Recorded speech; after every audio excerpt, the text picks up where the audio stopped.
Assalamualaikum warahmatullahi wabarakatuh. Nama saya Azira Syafiqah binti Razali. Hari ini saya akan membentangkan mengenai Tuhan menurut agama Samawi. Saya akan membentangkan mengenai agama Judaism yang bertuhankan Yahweh.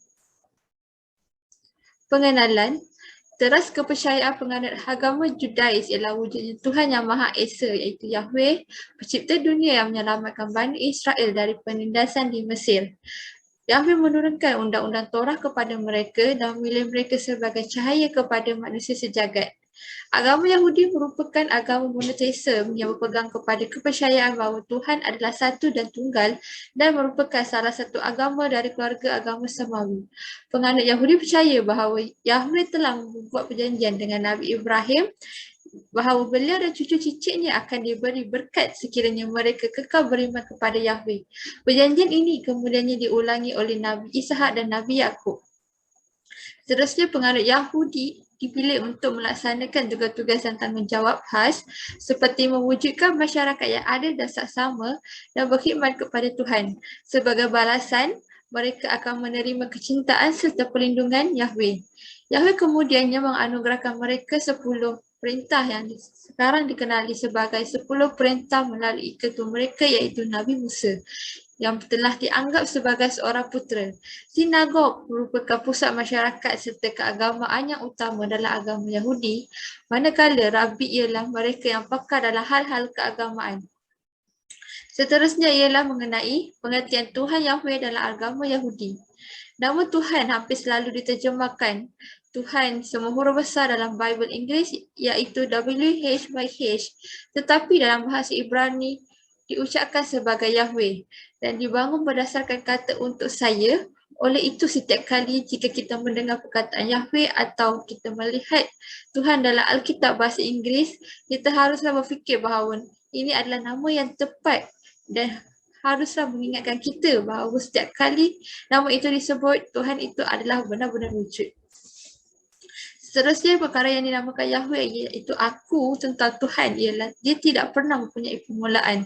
Setiap anak bertanya kepada ibunya siapa yang menjadikan Tuhan, dan ibu bapa yang bijak hendaklah berkata tidak ada yang menjadikan Tuhan selain Tuhan itu selalu ada dan tiada permulaan.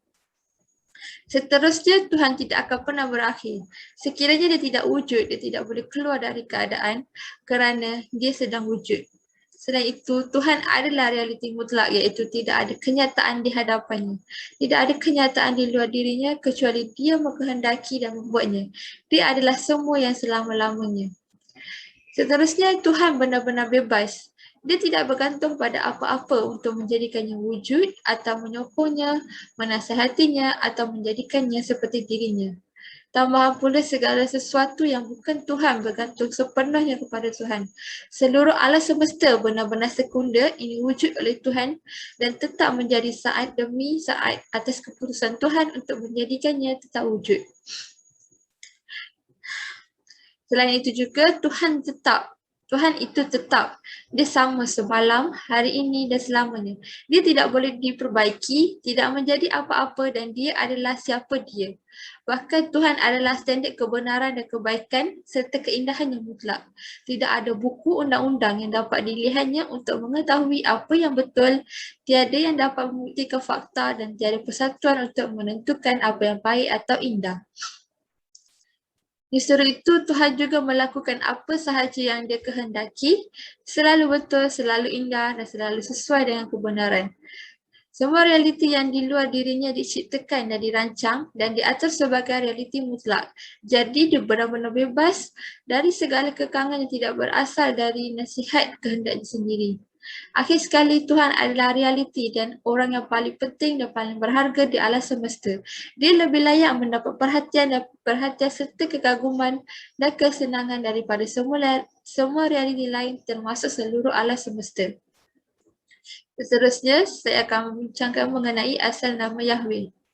Dikenal di Gurun Sinai. Nama Yahweh tidak terdapat di Kanaan, Fenisia, wilayah semi barat laut atau dunia Arab Utara, tetapi hanya di Israel. Bahkan di Israel nama Yahweh tidak ada pada zaman nenek moyang, tapi hanya bermula pada zaman pasir. Secara teorinya, mungkin nama Yahweh akan dijumpai dalam penyelidikan arkeologi, dan ahli arkeologi berulang kali berspekulasi bahawa mereka telah menjumpai nama tersebut di Assyria, Fenisia dan Arabia. Tapi hingga hari ini, tiada tuduhan itu selalu disalahartikan. Seterusnya ialah teori Kenny, iaitu tentang asal nama Yahweh. Satu hipotesis yang telah dikemukakan sejak dahulu mengenai kewujudan nama Yahweh di luar Israel adalah teori bahawa nama itu berasal dari Kenya, sebuah suku yang sangat berkaitan dengan Musa. Teori Kenny masih sah dan menarik, tetapi sukar dibuktikan. Salah satu bukti yang menyokong hipotesis Kenny adalah kenyataan bahawa pada zaman prasejarah, Kejadian 1 hingga 11, nama Kain yang dianggap sebagai nenek moyang orang Kenny dikaitkan dengan nama Yahweh. Juga dapat dikatakan bahawa dalam dokumen kuno, nama Yahweh berulang kali dikaitkan dengan Sinai atau Syair, dan dia bahkan diberi gelar Zeh Sinai, iaitu Tuhan Sinai. Dan seterusnya ialah Yahweh penguasa Sinai. Penulis sejarah Yahwistik, Elohistik, dan kemudian tapi juga penyair kuno Israel, iaitu pengarang lagu-lagu pujian kemenangan judul 5 dan Mas 688, seterusnya mengaitkan wahyu Yahweh dengan tradisi Sinai. Mereka memperkenalkan Zeh Sinai sebagai Tuhan yang mempertahankan Israel. Rujuk Keluaran 15:21. Seterusnya, saya akan membentangkan mengenai nama-nama lain bagi Tuhan Yahweh. Dalam pemikiran Yahudi, nama bukan sekadar sebutan ataupun gabungan bunyi secara rawak.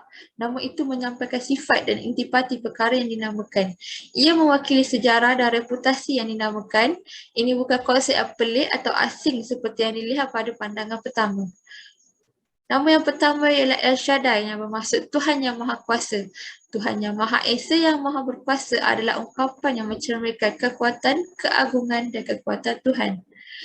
Dia terdapat di dalam Mazmur 911, iaitu Dia yang tinggal di tempat perlindungan yang maha tinggi akan tinggal di bawah naungan yang maha kuasa. Seterusnya ialah Elohim, iaitu Bapa Tuhan ataupun Tuhan Pencipta. Pada mulanya Elohim menciptakan langit dan bumi. Nama ini berasal dari rasa kagum akan kuasanya yang terpampang di seluruh alam. Dia adalah Tuhan yang berdaulat dan Dewa kekalan. Pada mulanya dia menciptakan hanya dengan kekuatan firman yang diucapkan. Dia adalah gambaran Tuhan yang tidak kelihatan, anak sulung dari segala ciptaan, kerana olehnya segala sesuatu diciptakan. Kolos 1:15 hingga 16. Iaitu ialah El-Olam, iaitu Tuhan yang kekal. Nama ini mengajar kita bahawa Tuhan menciptakan masa, nama wujud di luar dan di dalamnya. Sebelum penciptaan alam semesta ada Tuhan tanpa permulaan dan akhir. Semua perkara yang kita tahu akan berubah mengikut masa, namun bapa kita tidak akan pernah melakukannya. Tuhan, Engkau telah jadi tempat kediaman kami untuk generasi. Bahkan dari yang kekal hingga yang kekal, Engkau adalah Tuhan. Ayat Mazmur 91 hingga 2. Dan akhir sekali ialah El Roy, iaitu Dewa yang melihat saya. Hagar, pelayan wanita Sarai, melarikan diri dari tuannya yang cemburu yang memperlakukannya dengan kasar setelah dia melahirkan anak Abram. Hagar menyatakan dalam Kejadian 16:13, kamu adalah El Roy, Anda adalah Tuhan yang melihat saya. Jangan pernah percaya anda sendirian walaupun dalam masalah yang paling gelap. Tuhan itu baik, kubu kuat di hari kesusahan dan dia tahu orang-orang yang berlindung kepadanya. Nahum ayat 1:7. Seterusnya saya akan membincangkan mengenai sifat-sifat Tuhan Yahweh. Terdapat 15 sifat-sifat Tuhan Yahweh, iaitu Tuhan tidak seperti apapun atau siapapun yang pernah kita kenal atau bayangkan. Dia adalah salah satu dari jenis unik dan tanpa perbandingan. Bahkan menggambarkan dia dengan kata-kata saja benar-benar gagal untuk mengungkap siapa dia. Kata-kata kita tidak bisa adil untuk menggambarkan Tuhan kita yang suci. Yang pertama ialah Tuhan tidak terhingga. Dia ada sendiri tanpa asal. Di dalam Mazmur 17:15, dan dia berada di hadapan segala sesuatu. Dan di dalamnya semua perkara bersatu. Seterusnya ialah Tuhan tidak berubah. Dia tidak pernah berubah. Di dalam Malaki 3:6, aku Tuhan tidak berubah, jadi kamu keturunan Yakub tidak hancur. Yang ketiga ialah Tuhan cukup sendiri. Dia tidak memiliki keperluan kerana Bapa memiliki hidup dalam dirinya sendiri. Demikian juga dia telah memberikan putera untuk memiliki hidup dalam dirinya sendiri. Yohanes 5:26. Tuhan Maha Kuasa. Dia Maha Kuasa. Dibuktikan dengan firman Tuhan. Langit Tuhan, tuan rumah mereka berbintang dengan nafas mulutnya. Mazmur 33:6. Seterusnya Tuhan Maha Mengetahui. Dia Maha Mengetahui. Ingatlah perkara-perkara yang lama, yang dahulu. Akulah Tuhan dan tidak ada yang lain. Aku adalah Tuhan dan tidak ada yang serupa dengan aku. Aku menyatakan akhir dari awal, dari zaman kuno apa yang masih akan berlaku. Aku berkata tujuan aku akan tetap berlaku dan aku akan melakukan semua yang aku kehendaki. Yesaya 46 ayat 9 hingga 10. Seterusnya ialah Tuhan Maha Adil. Maha hadir. Dia selalu ke mana-mana. Apakah aku Tuhan yang sudah dekat, kata Tuhan, dan bukan Tuhan yang jauh? Bolehkah seorang lelaki menyembunyikan diri di tempat-tempat rahsia sehingga aku tidak dapat melihatnya, kata Tuhan. Tidakkah saya mendapat langit dan bumi, menyatakan Tuhan. Yeremia 23 ayat 23 hingga 24. Seterusnya ialah Tuhan Maha Bijaksana. Dia penuh dengan hikmat yang sempurna dan tidak berubah. Oh, kedalaman kekayaan dari kebijaksanaan dan pengetahuan Tuhan. Betapa tidak dapat dijumpai penghakimannya dan jalan-jalannya tidak dapat dihayati. Roma 11:33. Yang seterusnya ialah Tuhan itu setia. Dia tidak terhingga, tidak benar. Jika kita tidak setia, dia tetap setia kerana dia tidak menafikan dirinya sendiri. Timotius 2:13. Yang seterusnya, Tuhan itu baik. Dia Maha baik, tidak berubah dan penuh kehendak baik. Hai, rasakan dan lihatlah bahawa Tuhan itu baik. Mazmur 34:8. Seterusnya ialah Tuhan Maha Adil. Dia tidak terhingga, tepat dan sempurna dalam semua yang dilakukan. Batu, karyanya sempurna. Kerana semua jalannya adil, Tuhan yang setia dan tanpa ketidakadilan dia benar dan benar. Duet 32:4. Tuhan yang Maha Penyayang. Dia Maha Pengasih, tidak pengasih dan baik. Aku akan mengasihani siapa yang aku kasihankan dan aku akan mengasihani siapa yang aku kasihi. Jadi itu tidak bergantung pada orang yang menghendaki atau lelaki yang berjalan, tetapi pada Tuhan yang mempunyai belas kasihan. Roma 9 ayat 15 hingga 16. Yang ke-12, Tuhan Maha Pemurah. Tuhan tidak terpaksa membebaskan kesalahan. Tuhan itu Maha Pemurah dan Maha Penyayang, lambat ke kemarahan dan besar dalam kasih. Mazmur 145 ayat 8. Yang seterusnya ialah Tuhan mengasihi. Tuhan tidak terhingga tidak mengasihi kita. Kekasih, marilah kita saling mengasihi kerana cinta itu berasal dari Tuhan. Dan siapapun yang dicintai telah dilahirkan oleh Tuhan dan mengenal Tuhan. Siapa yang tidak mengasihi tidak mengenal Tuhan kerana Tuhan itu cinta. Yohanes 4 ayat 7 hingga 8. Seterusnya ialah Tuhan itu suci. Dia maha sempurna, tidak sempurna. Suci, suci, suci adalah Tuhan yang kuasa. Wahyu 4 ayat 8. Dan yang terakhir adalah Tuhan Maha Mulia. Dia maha cantik dan hebat. Cahayanya seperti cahaya matahari. Dia mempunyai sinar yang memancar dari tangannya dan ada penyembunyian kuasanya.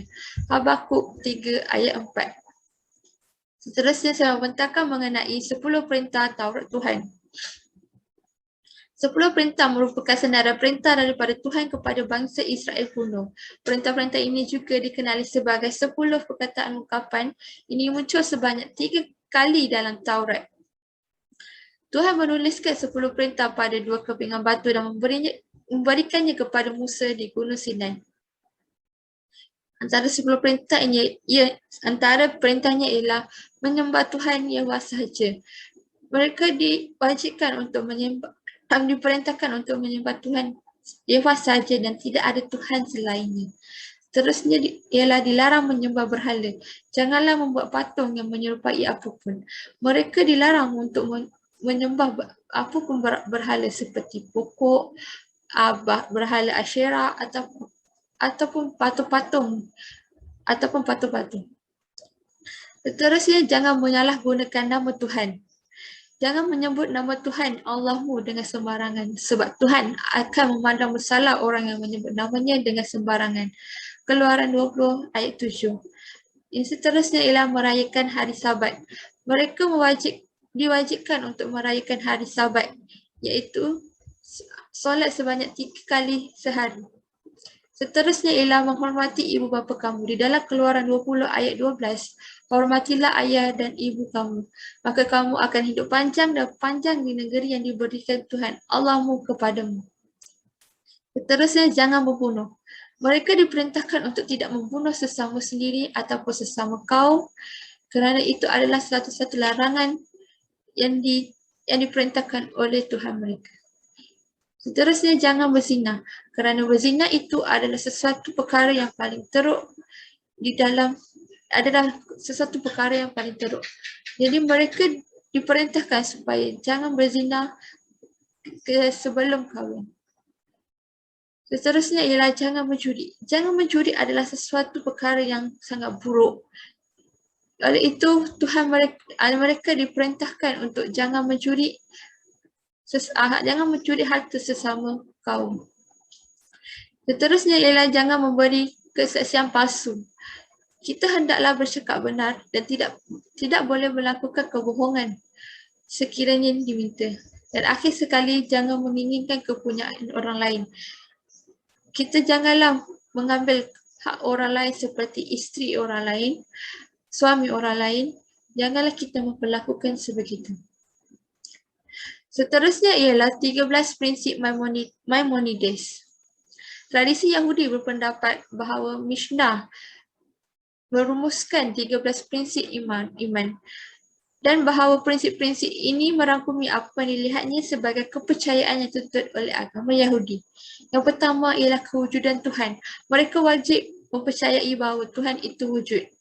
Dan seterusnya ialah Tuhan bersatu dan tidak dapat dibahagi antara unsur-unsur.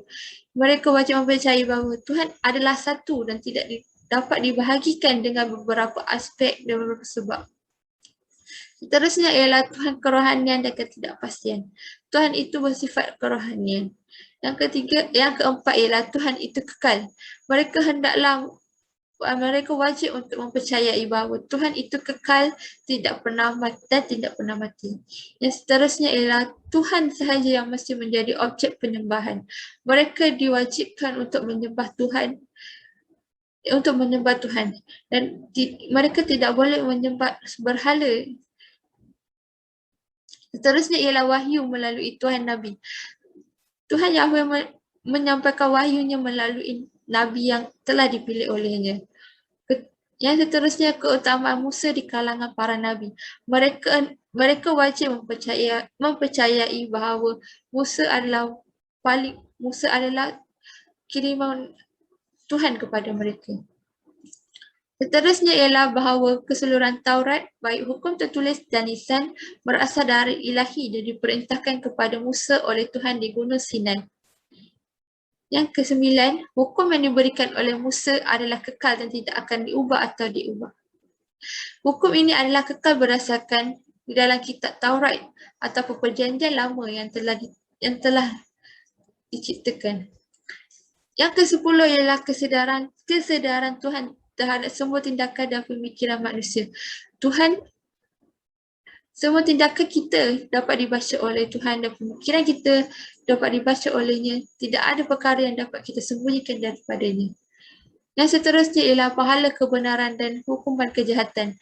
Sekiranya kita membuat kebenaran ataupun kita melakukan perintahnya, kita akan dapat pahala, dan sekiranya melakukan kejahatan ataupun larangannya, kita akan mendapatkan hukuman yang setimpal. Yang seterusnya, mereka wajib mempercayai kedatangan Mesias Yahudi. Dan yang terakhir, mereka wajib mempercayai kebangkitan orang mati. Seterusnya, saya akan membentangkan mengenai perjanjian Yahweh di Gunung Sinai. Perjanjian lama Gunung Sinai disebut juga Gunung Horeb. Tempat ini Allah mengadakan perjanjian dengan umat Israel melalui Musa. Sesudah melewati Mara dan Elim, orang Israel sampai di Sinai pada bulan ketiga sesudah berangkat dari Mesir. Dan dari situ puncak gunung dapat dilihat. Yahweh menampakkan dirinya kepada Musa di puncak gunung ini dan memberikan ke-10 firman dan hukum-hukum lainnya. Allah telah membebaskan Israel dari Mesir dan Allah membawa mereka ke Gunung Sinai untuk menyatakan dirinya di gunung ini. Penyataan Allah di Gunung Sinai ini akhirnya menjadi kredo umat Islam. Gunung Sinai Allah 3 kali menyatakan dirinya secara berbeza, iaitu perjanjian yang Allah janjikan kepada bangsa Israel, iaitu Allah menampakkan dirinya, Allah berfirman, Allah menyangkakan umatnya. Setiap pernyataan dihubungkan dengan pemberian hukum sebagai peraturan untuk mengatur kehidupan umat baik dalam kehidupan bersama maupun kehidupan beribadah. Hukum yang dimaksudkan adalah Taurat. Dengan adanya Taurat, Israel lahir sebagai umat yang berdasarkan pada iman kepada Yahweh. Jati diri Israel sebagai umat beriman diwujudkan. Seterusnya, pemberian Taurat dimaksudkan sebagai pedoman bagi umat untuk membangkitkan kehidupan dalam kemerdekaan dengan tanggungjawab dan kematangan sikap moral. Seterusnya, Allah tidak hanya mengingati janji-janjinya kepada bapa leluhur Ibrani, tetapi sekarang sudah menyatakan dirinya juga kepada Israel sebagai Yahweh.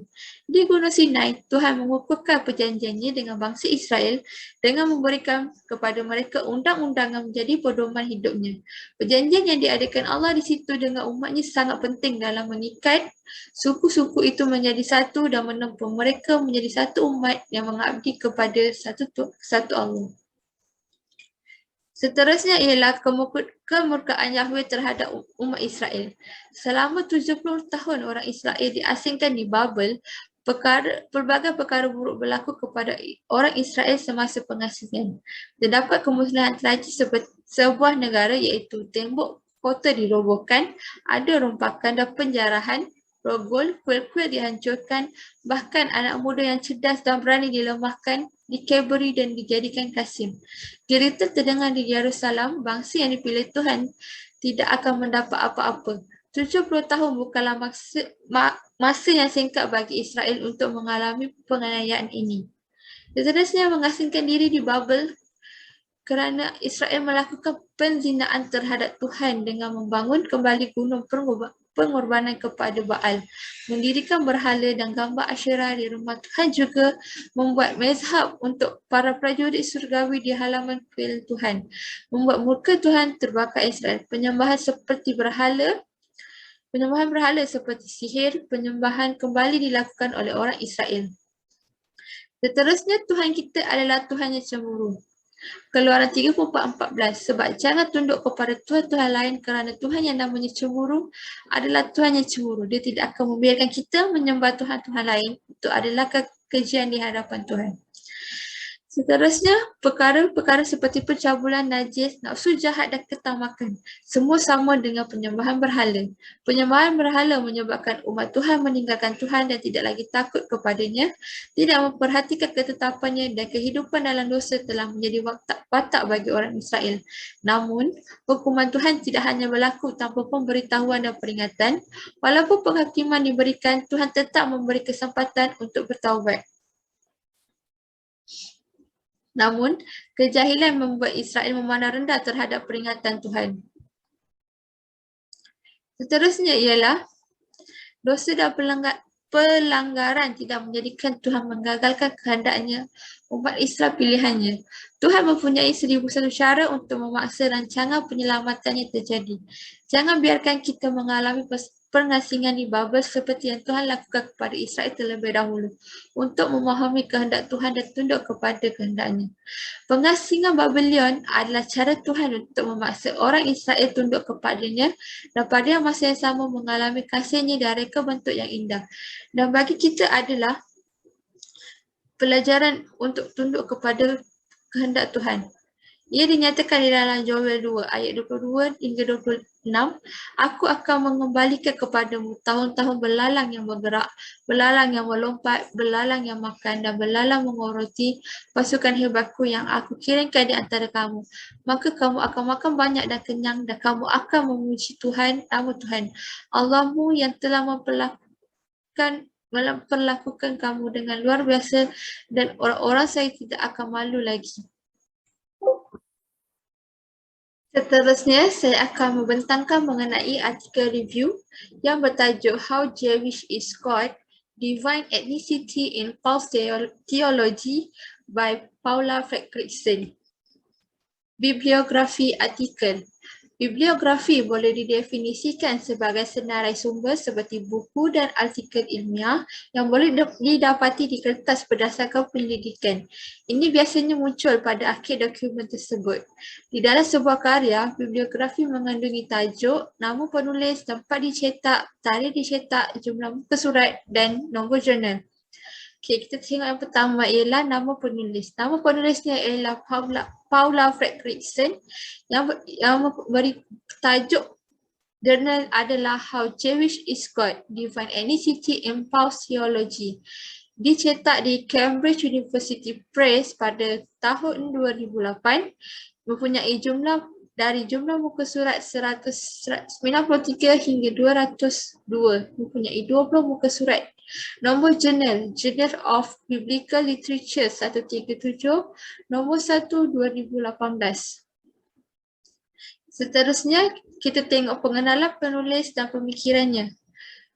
Paula Fredrickson ialah Profesor Aurelio of Stricter Emerita di Boston University sejak tahun 2019, telah menjadi Profesor Pelawat Agama Perbandingan di Universiti Ibrani Jerusalem.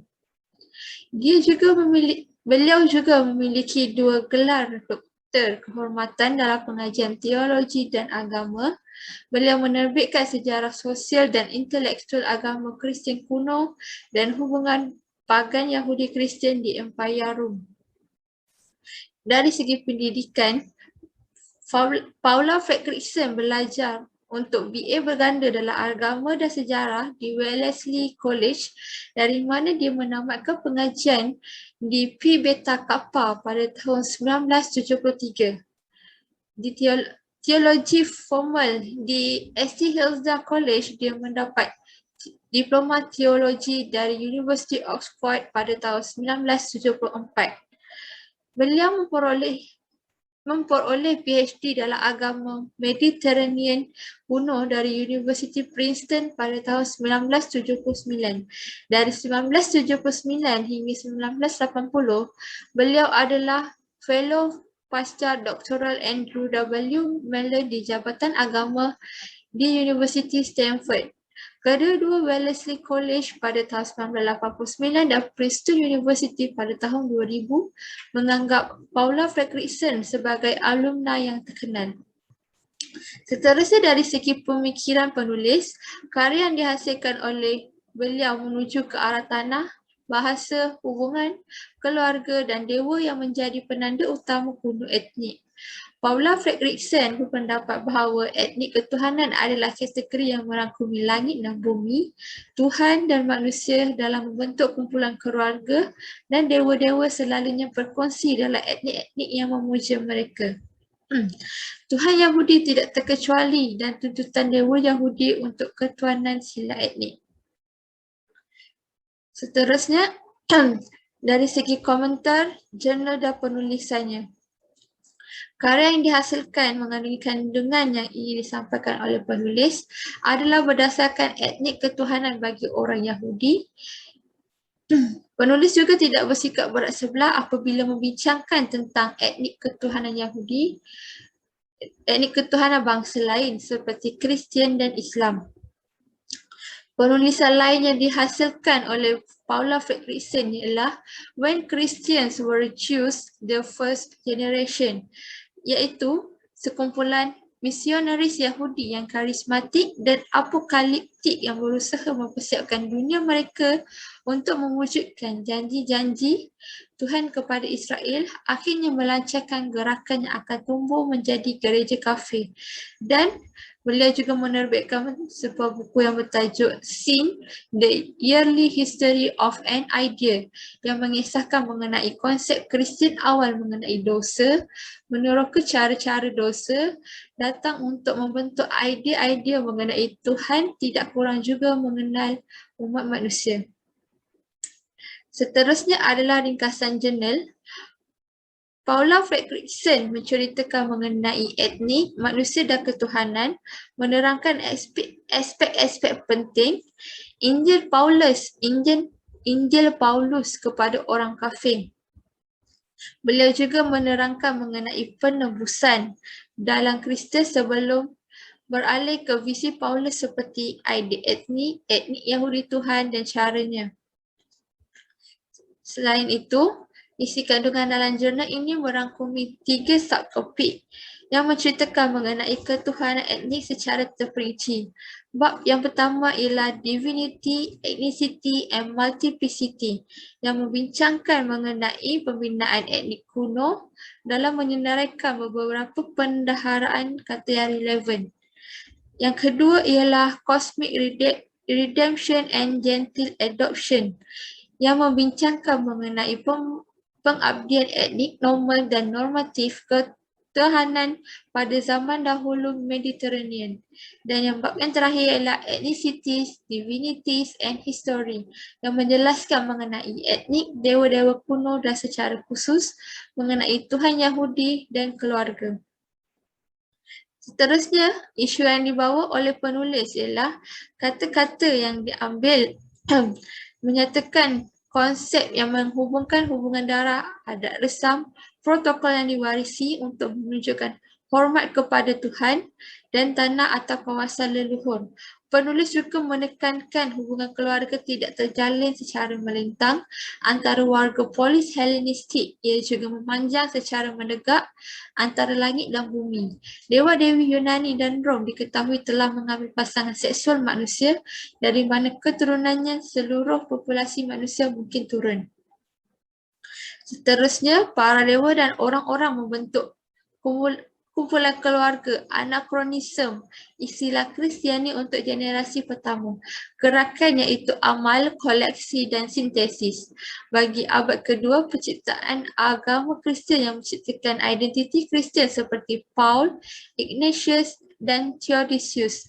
Ia dikembangkan lebih lanjut dalam sosial terminologi iaitu melalui seni bina kontemporari Paulus. Yang terakhir ialah ketuhanan dalam kategori yang merapatkan langit dan bumi, bahasa keibubapaan, ilahi manusia serta dewa-dewi kuno dalam dunia pengertian melekat pada dua tempat dan secara harfiah untuk orang. Seterusnya ialah menilai kekuatan, kelemahan dan sumbangan. Dari sudut kekuatan, jurnal ini menyediakan informasi terperinci mengenai etnik kuno orang Yahudi, konsep ketuhanan Yahudi serta dewa-dewi yang disembah oleh orang kuno Yahudi. Perkara itu membolehkan pembaca mengetahui dan memahami persoalan ataupun isu yang ini disampaikan. Dari sudut kelemahan, pengkaji mendapati bahawa penggunaan bahasa Inggeris digunakan dalam jurnal ini adalah sukar untuk difahami kerana penggunaan bahasa Inggeris yang digunakan adalah aras tinggi. Bahkan penggunaan kata yang sangat sukar untuk difahami maksudnya. Dan seterusnya dari sudut sumbangan, jurnal tulis oleh Paula Fredrickson banyak memberikan sumbangan kepada masyarakat, khasnya kepada orang luar yang tidak mengetahui informasi tentang teologi Yahudi kuno. Sumbangan ini juga membolehkan pembaca memahami sejarahnya dengan lebih mendalam. Seterusnya, bagi kritikan dan ulasan pekaji terhadap jurnal. Terdapat perbezaan di antara teologi dan ketuhanan di mana teologi adalah kajian agama yang mengkaji makna iman bagi orang dan budaya yang berbeza. Tetapi orang Islam berpegang kepada 6 rukun iman di mana yang pertama beriman kepada Allah, beriman kepada Rasul, beriman kepada kitab, beriman kepada malaikat, beriman kepada hari kiamat dan beriman kepada qada dan qadar. Seterusnya ialah keturunan ini menjalin hubungan keluarga antara syurga dan bumi. Dewa juga adalah ayat Israel. Bagi orang Islam, Tuhan bagi orang Islam adalah Allah dan diwajibkan untuk menyembahnya sahaja. Seterusnya, rumusan dan cadangan. Kesimpulannya, pengkaji telah mengkaji isu dan penulisan yang terkandung dalam jurnal ini. Pengkaji mendapati jurnal ini adalah sangat berguna untuk para penyelidik untuk membuat kajian mengenai etika ketuhanan Yahudi kuno. Namun begitu, penggunaan bahasa Inggeris perlulah diselaraskan mengikut audiens yang disasarkan agar maklumat yang ingin disampaikan kepada penyelidik dapat difahami dengan jelas dan tepat. Isi kandungan yang dikemukakan oleh penulis adalah berasas dengan memberikan penerangan berkaitan dengan isu yang dikemukakan setiap bab. Dan cadangan dari sudut penulisan ialah penulis boleh meringkaskan maklumat mengenai teologi Yahudi secara ringkas dan padat agar informasi yang hendak ditujukan kepada pembaca dapat disampaikan secara berkesan. Hal ini dikatakan demikian kerana penerangan yang dilontarkan oleh penulis mungkin tidak sampai kepada pembaca sekiranya penerangan tersebut berputar belit ataupun penerangan yang panjang lebar. Cadangan dari sudut penggunaan bahasa, penulis boleh menambah baik jurnal ini dengan penggunaan bahasa Inggeris yang jelas dan mudah difahami oleh pembaca. Hal ini dikatakan demikian kerana tidak semua pembaca yang membaca dan mengkaji jurnal ini memahami bahasa Inggeris pada tahap yang tinggi dan perlu menterjemahkannya kepada bahasa yang mudah mereka fahami. Sekian saja daripada saya. Terima kasih. Assalamualaikum.